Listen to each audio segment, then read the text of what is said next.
Welcome to this symposium on psychosocial interventions. There are presenters from all over Europe, and I'm very curious to hear about the latest development in interventions. And most of the presentations are pre-recorded, and there is one live presentation. And I'm happy to introduce the first speaker, Katarzyna. And the title of her presentation is, Can the Meeting Center Support Program Reduce the Burden of Stigma Among People with Cognitive Deficits? Maybe it's necessary to introduce myself. I'm Myrra. I am a professor in medical sociology, and I'm the chair of Interdem.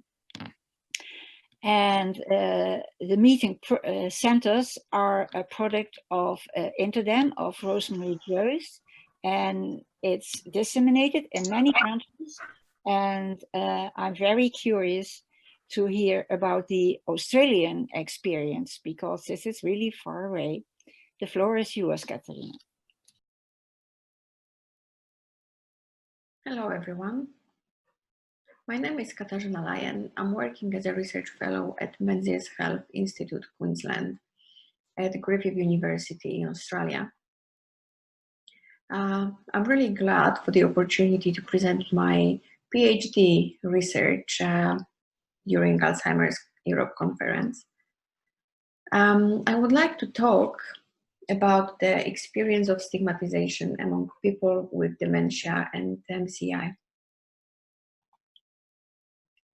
For my whole PhD project, and also now, I'm kind of guided by Terry Pratchett's quote. He said, "It seems that when you have cancer, you are a brave battler against the disease. But when you have Alzheimer's, you are an old fart." I believe that even if many people with dementia experience different symptoms, different problems, many of them would feel like this, and many of them would feel quite alone, exactly as Terry Pratchett said. When I looked at the topic of stigmatization, I also found out that, of course, stigmatic beliefs and behaviors towards people with dementia are present among white public, health professionals, also in some families of people diagnosed with dementia. We know that being exposed to stigmatic beliefs and behaviors can cause people with dementia to experience emotional, cognitive, behavioral consequences, which can lead to decreased self-esteem, decreased quality of life, and even loss of self-control. However, when I looked closer into what was done in the area of stigmatization of people with dementia, I realized that we are missing individual experiences of people living with dementia. There is a lot of voices of health professionals, a lot of voices of carers, but we very rarely asking people with dementia how they feel and what they really experience. When I started planning my PhD project, I came across the modified labeling theory by Link et al. And this theory has a nice advantage of looking into different aspects of being a part of stigmatized group. For example, it allows us to look not just at being socially rejected, but also looking into the issue of socially isolating themselves and experiencing internalized shame because of the diagnosis. So in my PhD, I decided to evaluate the level of stigmatization among people with dementia and mild cognitive impairment across Poland, Italy, and the United Kingdom. The second aim was to identify corresponding factors of stigmatization. And because I was able to do my PhD project within the Meeting Them project, which was a study, European study, aiming to establish meeting centers across Europe. I was allowed to look if the meeting center support program could decrease the stigmatization level among people participating in this program. Because my PhD project was part of the Meeting Them project, I involved people diagnosed with mild to moderate dementia or mild cognitive impairment who were still living at their own houses, and they were having a family carer. We recruited people from Poland, Italy, and the United Kingdom. We did not exclude people with dementia based, for example, their age or based on the type of dementia they had. So at the end, in the first part of my project, I analyzed data from 180 people with dementia and MCI across those 3 countries. And in the second part, I looked into 114 people with dementia and MCI who were using meeting centers in Poland, Italy, and the United Kingdom, and the group of people with dementia and living with dementia and MCI who were using usual care. Usual care was the care provided the most commonly in each of the countries. So there could be just people staying at home, seeing GP or social worker once in a few weeks, or they could participate, for example, in a daycare centers, which were not specifically offering programs for people with dementia. In the first part of my study, I was looking into the stigmatization experience and into its correlates, for example, quality of life and social support. In the second part, I looked into how the stigmatization level changed after using meeting centers or usual care after 6 months.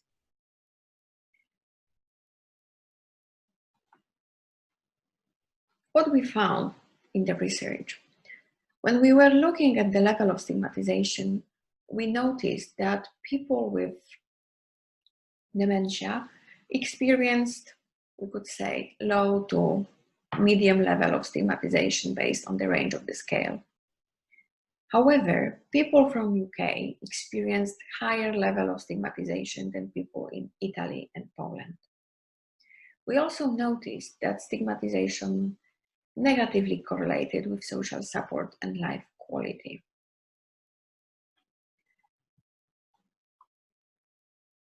When we looked at the results of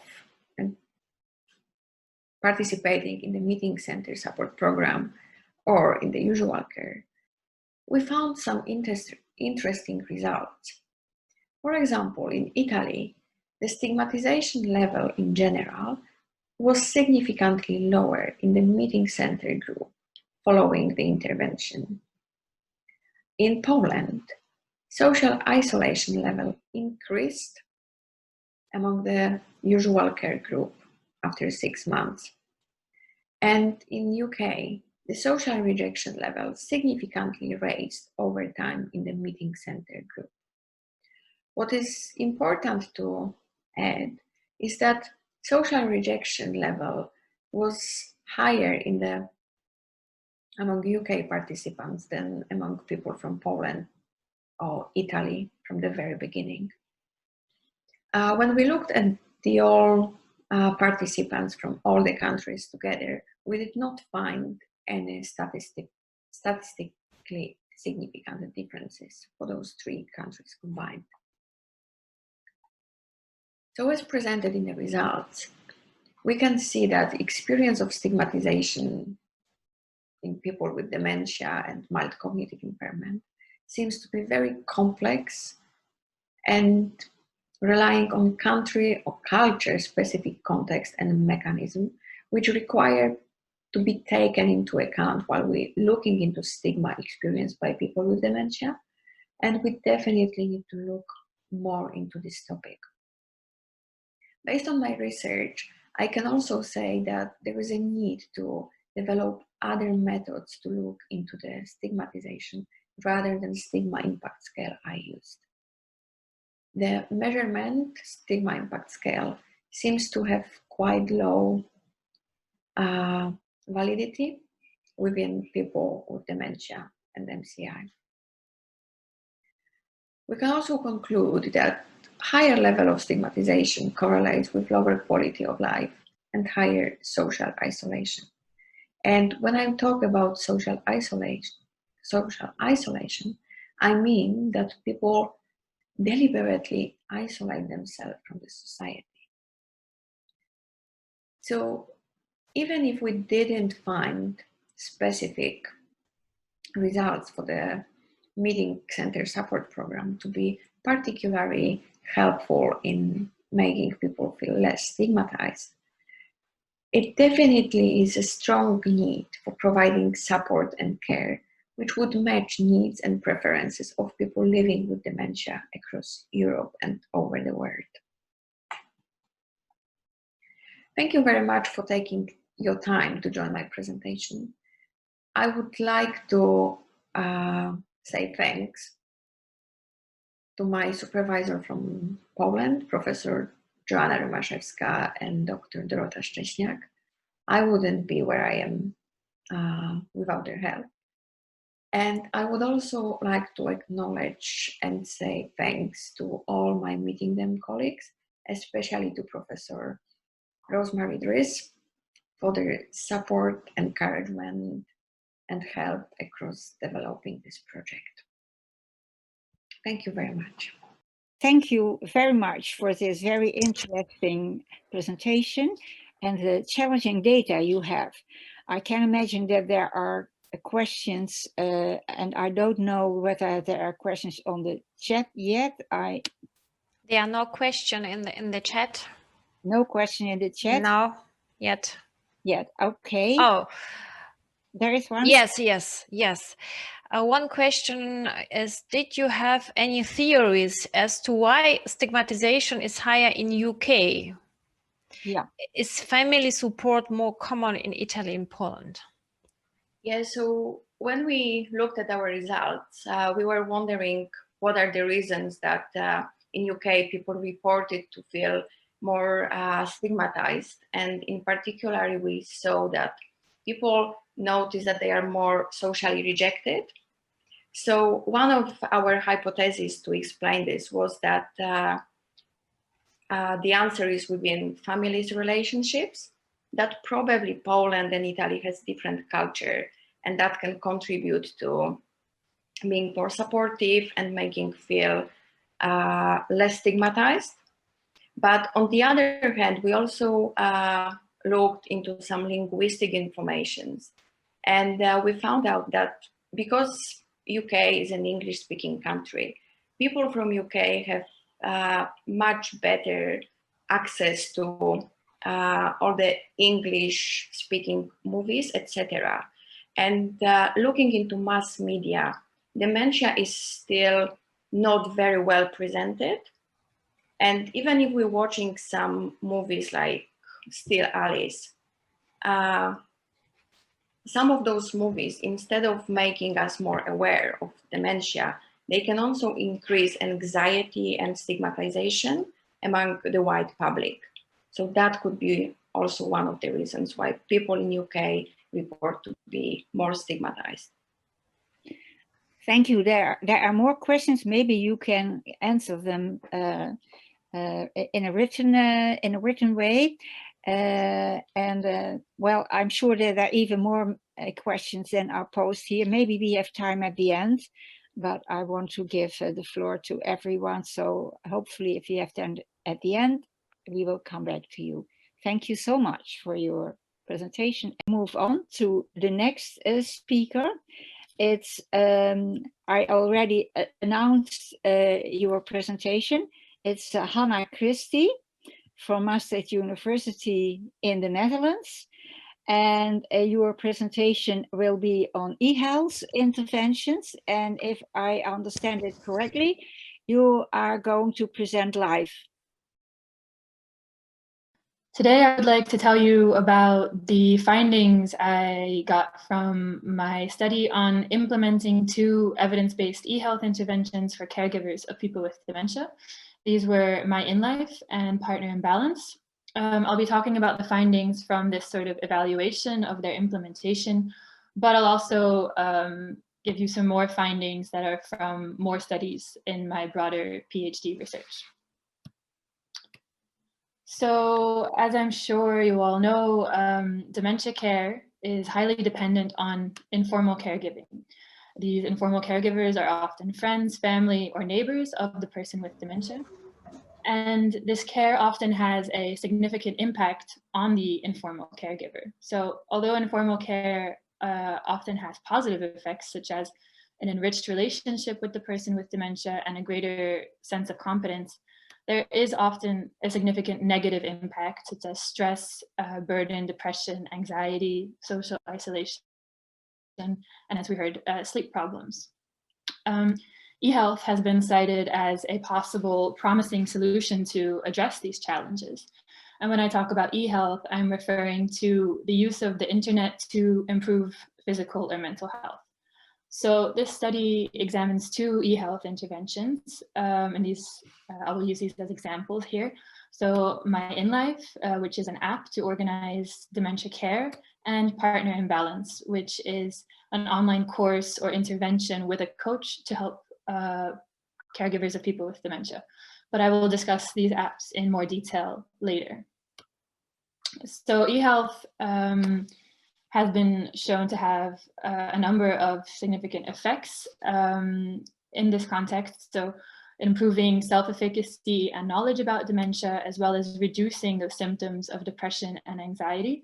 And an advantage is that it can be easily adapted to the evolving stages of dementia. They can be scaled up at low cost, and eHealth can also easily support informal caregivers at home, so that they don't need to leave the person with dementia alone at home while looking for support. And also now more than ever, in the context of a pandemic that strongly affects older populations, there is an increasing need to support caregivers remotely.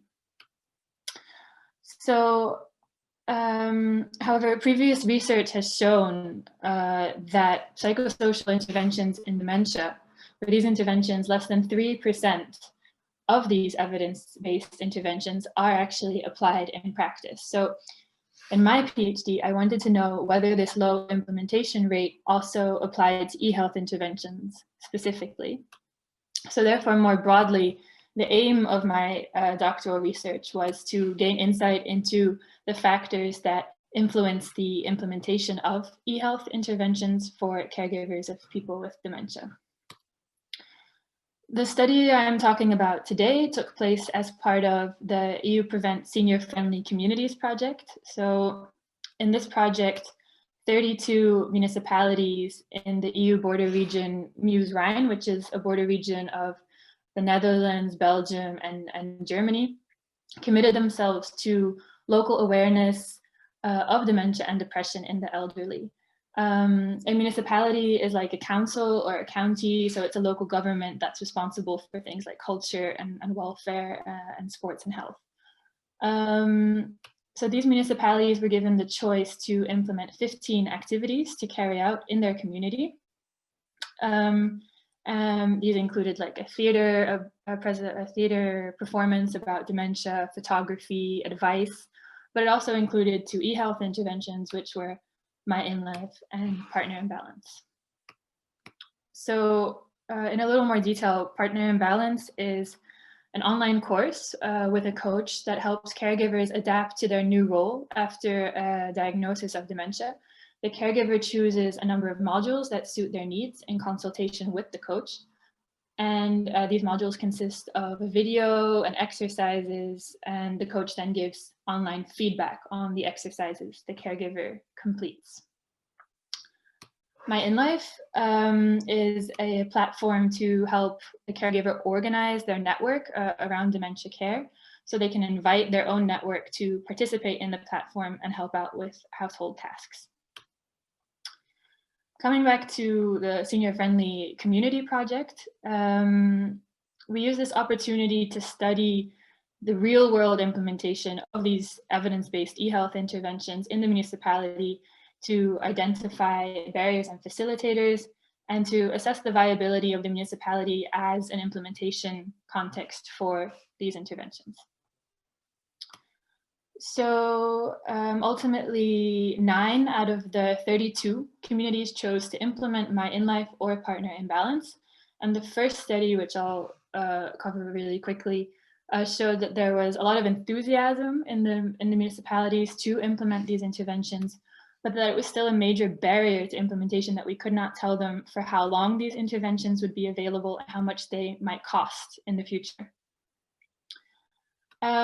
So in this study that I'm talking about today, in the evaluation, I'm just going to zoom in on the methods here. In the evaluation, we used 3 types of data. We used usage data from the platform. We asked the partner and balance coaches to evaluate the interventions, and we interviewed the municipality personnel that was involved in the implementation. So, you know, the usage data involved a log of all the interactions we had with the implementing municipalities. The coach evaluation was a questionnaire. And for the interviews, we used the CIPHER, which is the Consolidated Framework for Implementation Research, to both like structure and code our interviews with the municipality. So going into the results, first the usage data. This table might be a bit much, but the most important things I wanted to say were that the data shows that Myinlife was not chosen a single time in the Netherlands, and that Partner in Balance was a more popular choice, especially in the Netherlands. So for implementation hours, a total of 145 were spent for Partner in Balance, with an average of 29 per municipality. And for Myinlife, this was 54 hours with an average of 18 per municipality. We give this data to help also inform maybe future implementations, so we can use this data to help other people maybe financially plan for long-term implementation. That's basically the goal of sharing this log information.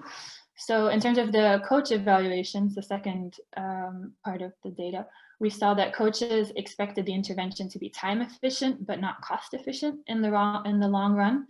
And coaches would recommend Partner in Balance to other care professionals. So the qualitative analysis of the open-ended questions in these questionnaires resulted in 2 main findings. That one, the lack of ICT skills remained a barrier to the target population, and also the lack of necessary time for the trained coaches to recruit caregivers was also a barrier. Finally, the interviews, what was really interesting to us was firstly self-efficacy. So Partner in Balance is an intervention that's all about increasing self-efficacy in caregivers. But what we realized with this implementation is that it's not possible to increase self-efficacy in caregivers without ensuring that the coaches and the other people implementing it also feel the necessary or possess the necessary self-efficacy to implement these interventions. Because we heard a lot of people say, you know, like, I don't know if I'm going to do this well. What if I make things worse? How do I get started? So that's something we're paying special attention to now in the coach training, is increasing the coach's self-efficacy so that they can increase the caregiver self-efficacy, because that was a significant barrier in effectively implementing this intervention. Secondly, when we looked at which municipalities were more successful than others, a sense of ownership was very important. So that the people in the municipality, the implementers, felt personally responsible for the success of the intervention. We saw that that determined a lot. And yeah, I think that's also in some way linked to how many hours you put in. And then there's an interesting discussion about, oh, was Partner in Balance more successful because it required a coach, and then people felt more invested in the ownership. So those are things we're exploring now and looking at how we can incorporate this into future implementations, this increasing self-efficacy and ownership in the people implementing the interventions. So based on the studies described and some points from my PhD research in general, we formulated a few lessons learned. So first of all, use checkpoints to monitor the relevance of the intervention in the context. A good product is not necessarily good clinical practice. So this should be regularly evaluated and adjusted if necessary. From the outset, it's very useful to form innovation clusters, by which I mean, you should involve not just the caregivers and the people with dementia, but also the technology developers, the healthcare providers, the health insurers, so you can improve your study design in terms of collecting the data they would need long-term and the implementation. I would also suggest using flexible research designs, maybe inspired by commercial platforms who use pop-ups and such for evaluation. So as I said, increase self-efficacy and ownership in the implementing organizations, and also never forget to build in this human interaction into your implementation, as this has many positive effects. So I would like to thank the INDUC network, which was a Marie Curie Horizon 2020 network that made this possible, and my supervisors, Professors Marjolein de Vught, Frans Verheij, Hubert Tanger, and Lizzie Boots. And thank you all for your attention. Thank you for your great presentation. And I'm very happy to hear more about this partner imbalance intervention, which is now also going to be applied in UK. Are there any questions in the chat at this moment? Yes, Margaretha? Can Margaretha be unmuted?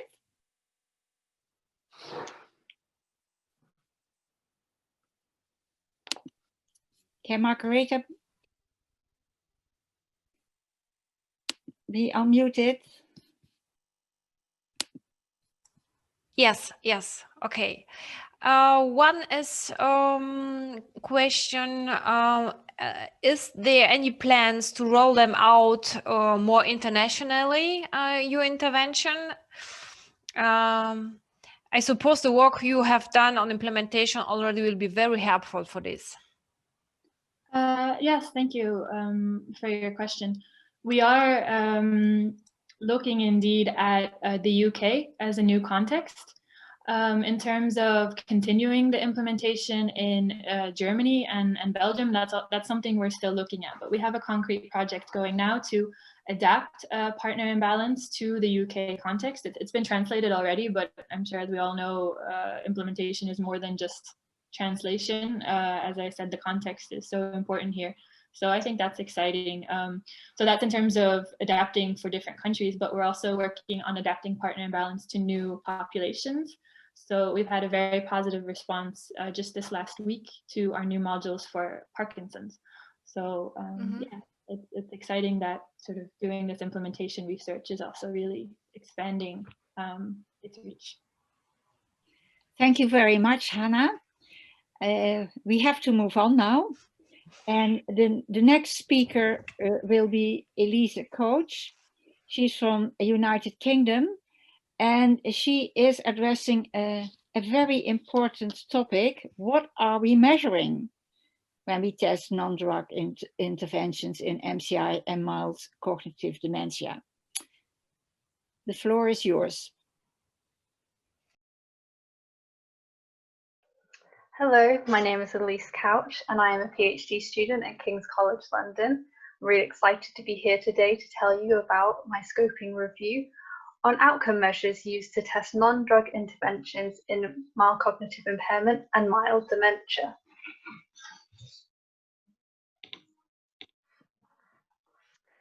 So I first wanted to talk about why outcome measures are important. Outcome measures are really important for capturing the benefits of interventions for people living with dementia and their caregivers. Generally, they are related to our conceptual understanding of how interventions work. They are really important for demonstrating the effectiveness and efficacy of our new interventions that we're testing. Off of the back of this, they're important for policymakers when making commissioning decisions. And within value-based care, the outcome measures which are most important are the ones that are important to people with dementia and their caregivers. Non-drug treatments are a really, really important clinical tool for managing dementia, and more research is being conducted in this area, looking at which interventions could be the most beneficial for people living with dementia. Unfortunately, randomized controlled trials in these areas can be highly variable. They can differ a lot in terms of the types of participants who are recruited, the types of interventions that they are testing, the length of follow-up, and the outcome measures which are being used.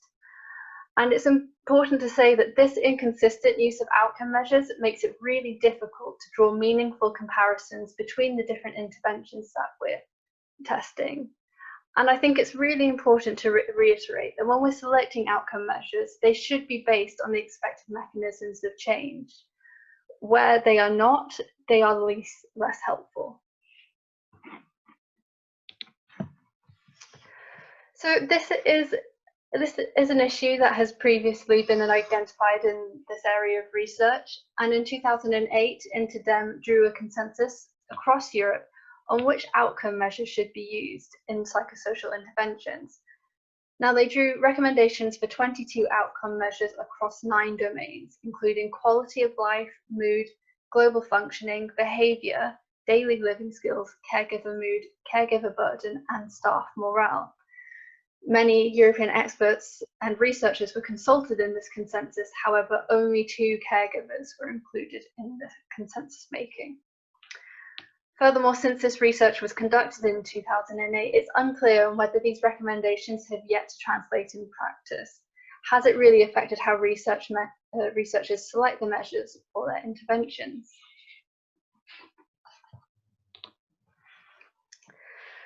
So I wanted to look at this in a little bit more depth as part of my PhD research, and my objective here was to use a scoping review to systematically map which outcome measures have been used to assess the effectiveness of non-drug treatments in mild dementia and mild cognitive impairment.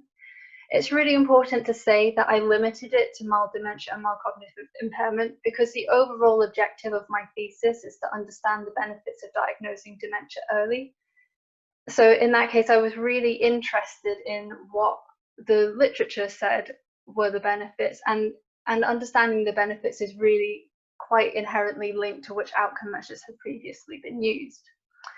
So in this review, I really wanted to measure which types of outcome measures have been used most frequently. So in the study, we included randomized controlled trials that were testing a wide range of non-drug treatments for people diagnosed with mild cognitive impairment or dementia. We left the definitions for mild cognitive impairment and dementia to be quite broad to capture a large number of studies. We did include didactic interventions, so interventions which were for both the person with dementia and their caregivers. However, we did have some exclusions or some limitations on our inclusion criteria. We restricted the studies that we included in this review to full RCTs. So observational studies, feasibility studies, and pilot studies were not included. And also we excluded some interventions for rarer types of dementia, major depressive disorder, and palliative care interventions. You can see the full paper. I'll have the link at the end for more information on the inclusion and exclusion criteria, as well as the search strategy that went into that. So we searched various databases and we identified 8,244 studies that came out of our search. We whittled this down to 74 included studies, and then we did a top-up search in April 2019, where we identified a further 18 studies. This meant that the total included in this review was 92. So within these 92 included studies, the most number of studies came from Italy, followed by the USA, Hong Kong, China, and mainland China, Japan, South Korea, and Canada. There are other countries who had fewer than 5 studies, and that included Argentina, Australia, Brazil, Czech Republic, Denmark, France, Finland, Germany, Greece, Hungary, Iran, Norway, Pakistan, Singapore, Spain, Taiwan, China, the Netherlands, the UK, and Turkey.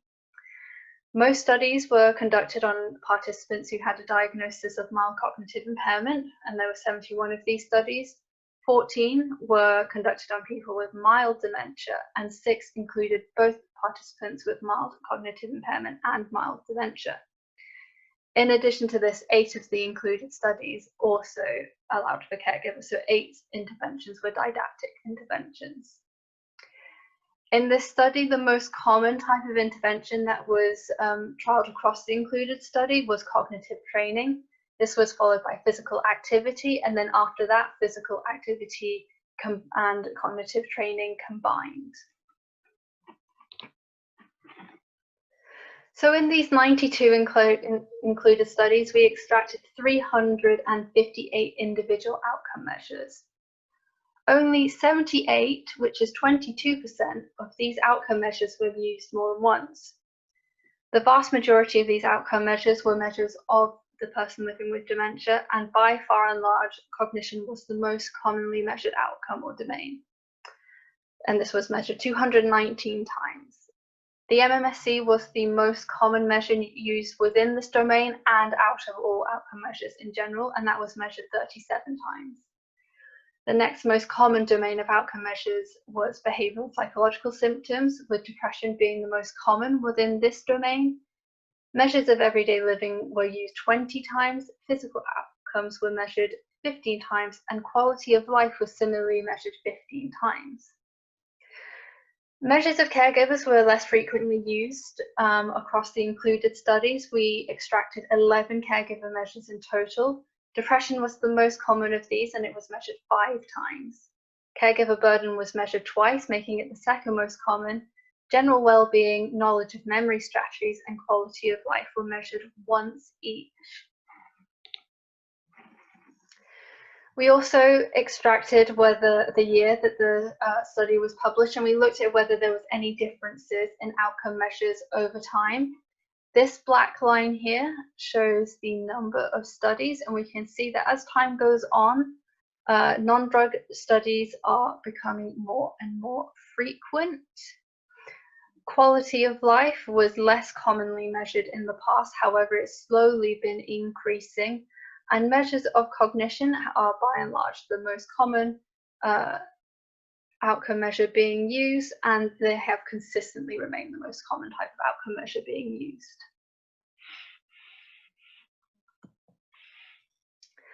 So going back to the Interdem consensus, we spoke about in the beginning about the 22 outcome measures recommended by the Interdem group. 11 of these outcome measures were used by the studies included in this review, so that means half of the recommended measures were present in the literature.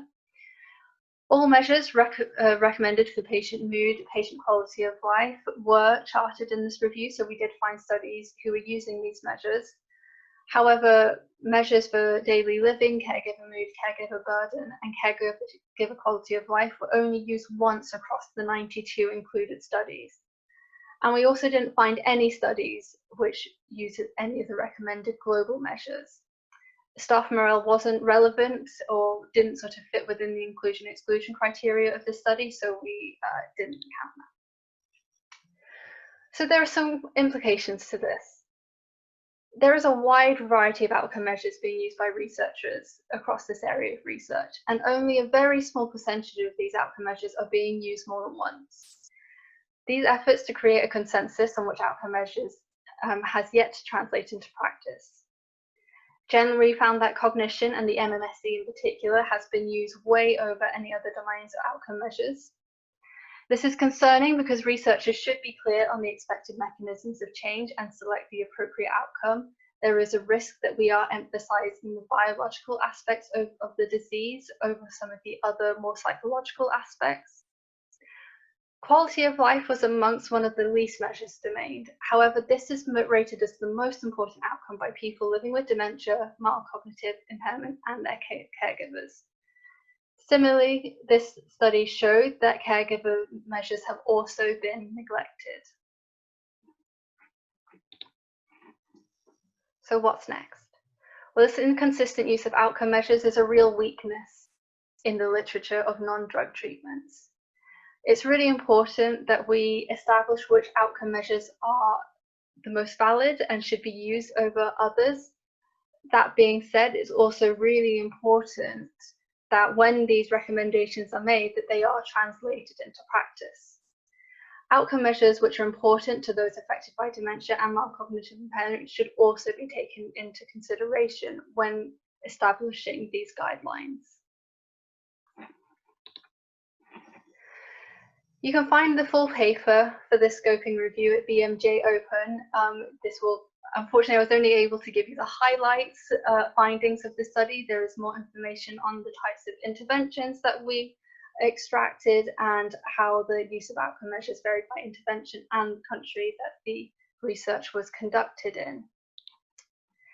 Thank you so much for listening to my presentation, and I look forward to answering your questions.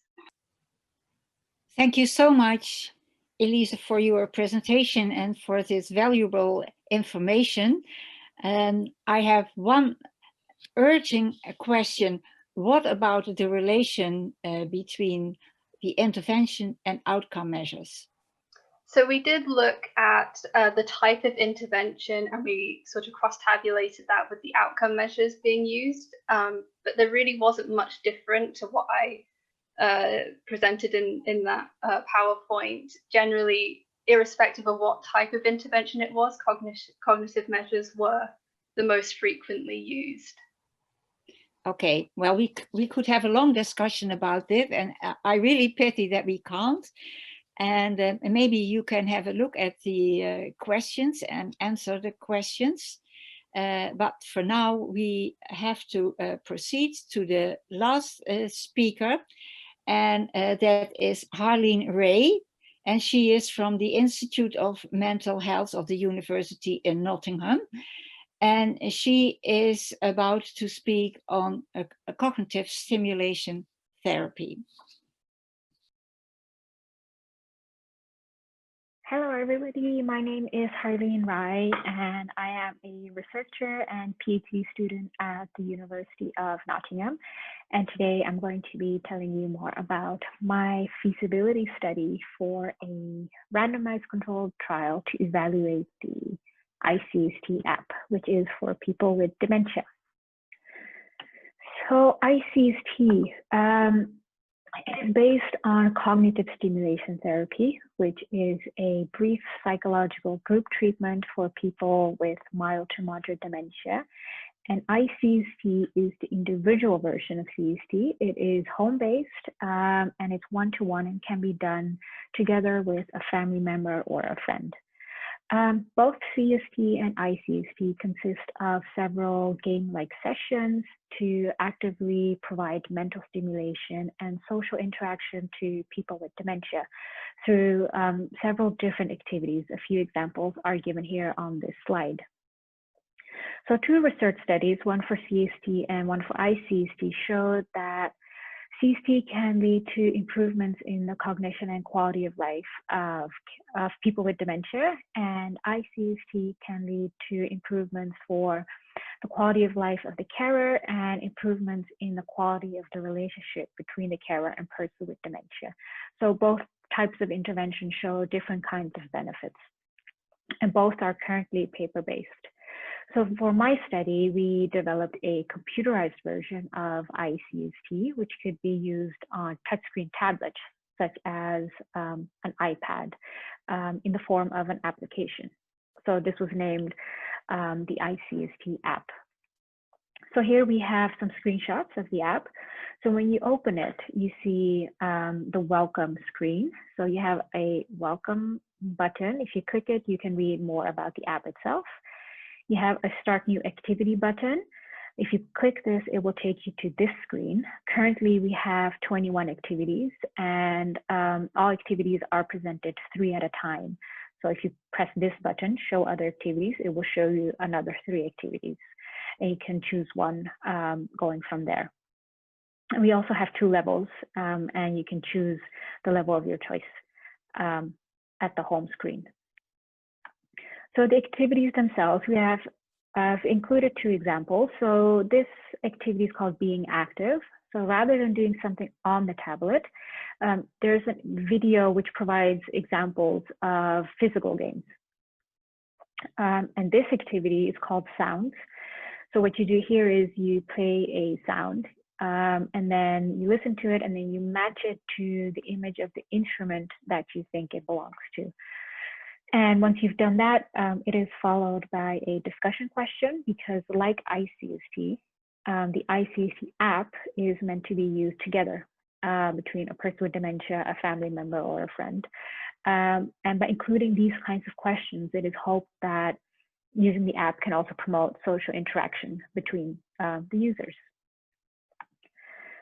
So for my project, we followed a specific framework, the MRC framework, Medical Research Council framework, to approach the development and evaluation of our app. So like I said, we've done this bit right here, the development. So today I want to talk more about this bit, the feasibility and piloting, which is basically a preliminary evaluation of our app. So the aim of my study included in this presentation is to evaluate the feasibility of conducting a full-scale randomized controlled trial with the iCST app compared to a treatment as usual control group. So I'll tell you more about that right now. So in terms of methods, we designed our study like we would if it were a large-scale trial. So basically, this was a small-scale, multi-center, pragmatic, single-blind feasibility RCT, meaning that we had multiple sites involved across the UK that helped us recruit participants for our study. And we also had 2 treatment groups. So one group used the iCST app, and one group was a control group, a treatment as usual control group, meaning that they did not receive any other interventions or treatments on top of what they were already receiving. And people were either randomized to the app group or the control group. So we aim to recruit 60 people with mild to moderate dementia and their informal carers over a period of 6 months. And the intervention, like I said, was the iCST app, which included 21 activities. And we asked people to use it about 2 or 3 times a week for 30 minutes each time. And we had 2 follow-ups. So people completed some outcome measures at baseline before randomization, were followed up at 5 weeks, and then again at 11 weeks post-baseline. We chose 11 weeks because we estimated that this would be the time that people would have made their way through each activity included in the app. So we were interested in a lot of outcomes.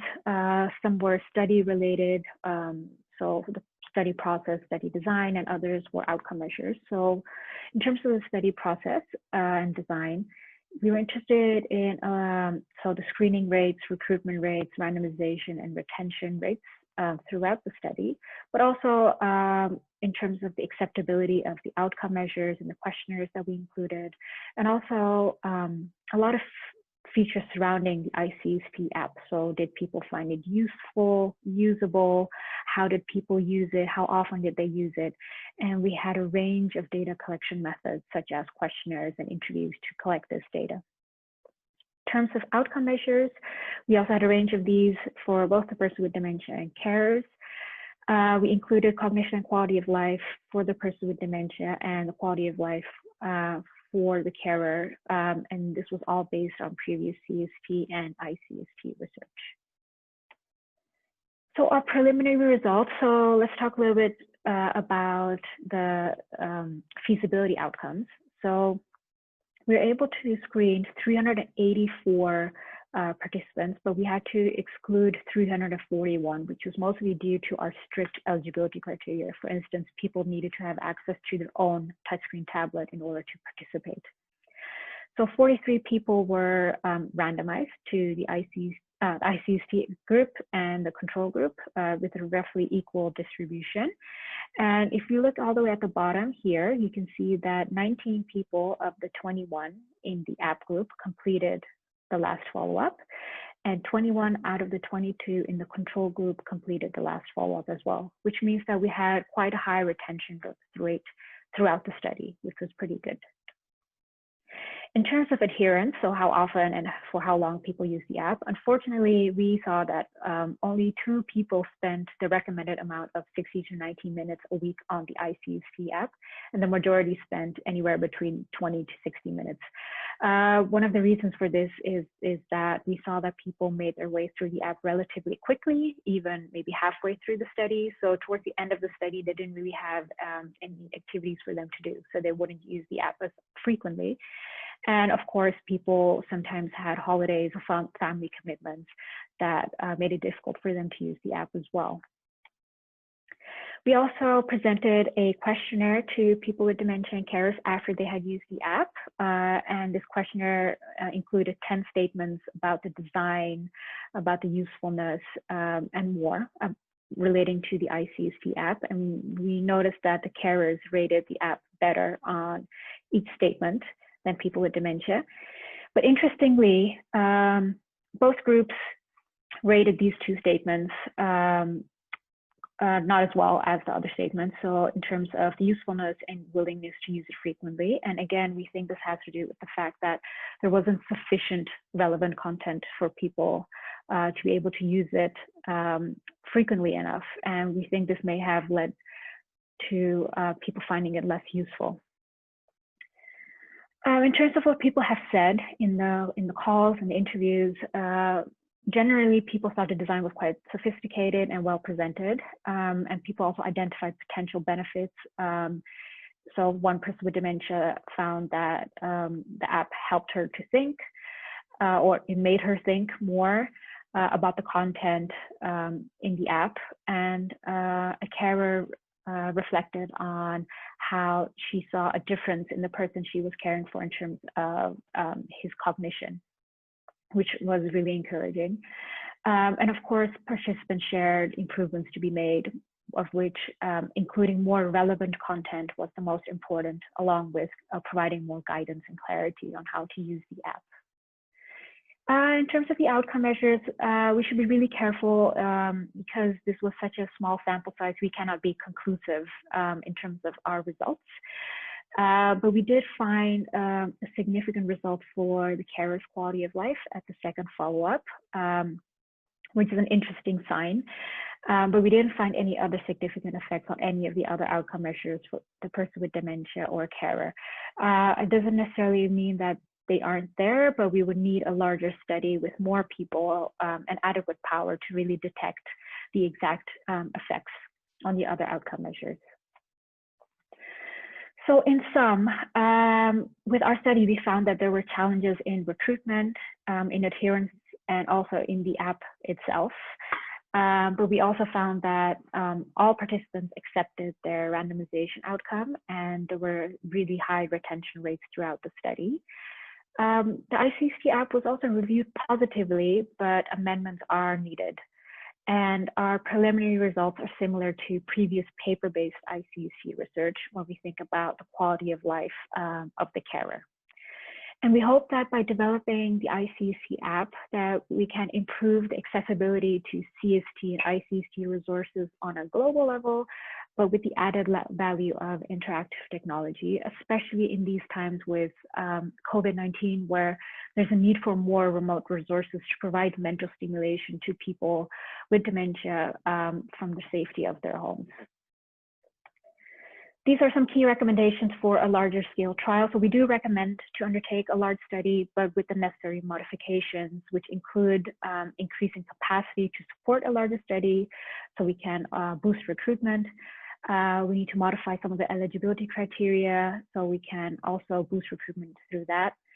Some outcome measures will need to be changed based on some of the feedback that we received. And we also need to improve our adherence monitoring. And we need to extend the iCST app with more relevant activities, and hopefully that can also have a positive effect on the adherence.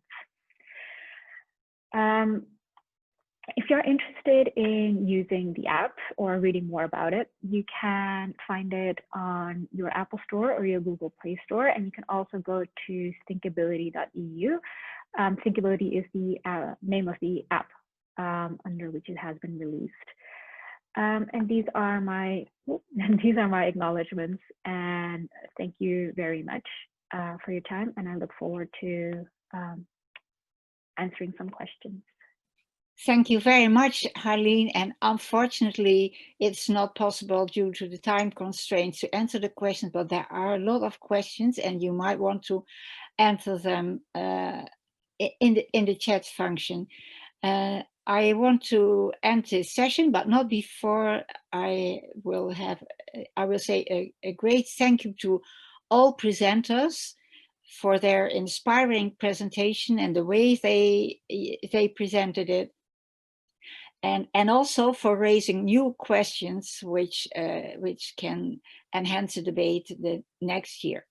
Well, I wish you a good the rest of the conference, and thank you so much for sharing this with us. Bye. Bye. Thank you, Myrra.